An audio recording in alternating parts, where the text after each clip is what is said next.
Sut deimlad yw i gael yr anrhydedd? Allan gwylio, mae'n anhygoel mwyaf yn mywyd i. Dwi'n methu dod drosto fod i gwir. Oedd y fath beth yn dod i fi o bawb. Dwi'n cael diolch am ei pob dim dwi wedi mwynhau wneud dros y blynyddoedd, achos dwi wedi bod yn aelod o'r ers 60 o flynyddoedd. O'n i'n cystadlu pan o'n i'n 7 oed, ac ers hynny, dwi erioed wedi bod beidio wneud dim byd efo fe.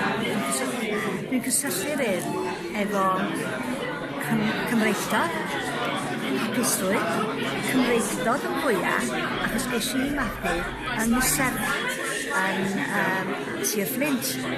A do'n i'n cael fawr o Gymraeg yn yr ysgol, ond mi o'n i'n clywed Cymraeg yn y capel.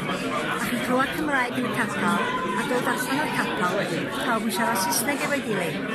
Ond y capel gychwynodd fi efo hyfforddi. A wedyn, nes i gario ymlaen wedyn Pentre Celyn o Rhuthun, lle gefis i rath gan David Roberts, cneuon actor, Rhys Meirion Anwyl wedyn, efo partïon. O'n i'n neud llefaru, oedd o'n neud partïon canu, ac eisiau rath go dda yn ysgol Pentre Celyn. A wedyn mynd ymlaen i ysgol Llandrillo, lle oedd yr Edeirion, a ni'n gael i fanna. A neb eisiau cymryd rhan y bod yn ysgrifenyddes, na eisiau gwneud yn byd, ond pawb yn fodlon helpu.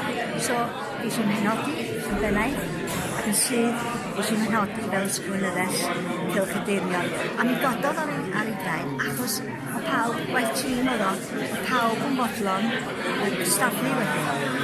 A wedyn, ar ôl ymddeol, ges i'n mynd yn fewn i ysgol Penbaras, yn hanol i gymryd swydd drosodd ar ôl i Elen Meirion farw. Ac yn fanna, ges i gyfle wedyn i wneud cwis llyfrau efo plant. O'n i wedi bod yn gwneud cwis llyfrau yn Llandrillo, beth bynnag. A wedyn, mi gario pob dim ymlaen. A wedyn hyd yn oed dwan, dwi dal i hyfforddi plant adre. A wrth modd.